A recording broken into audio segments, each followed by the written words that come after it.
Grabe guys. Sa bayan kami ngayon guys.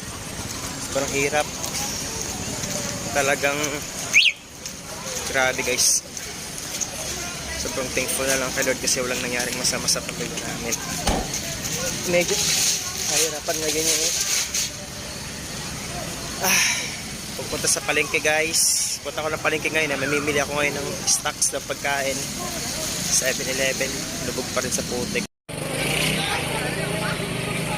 Punta ng palengke.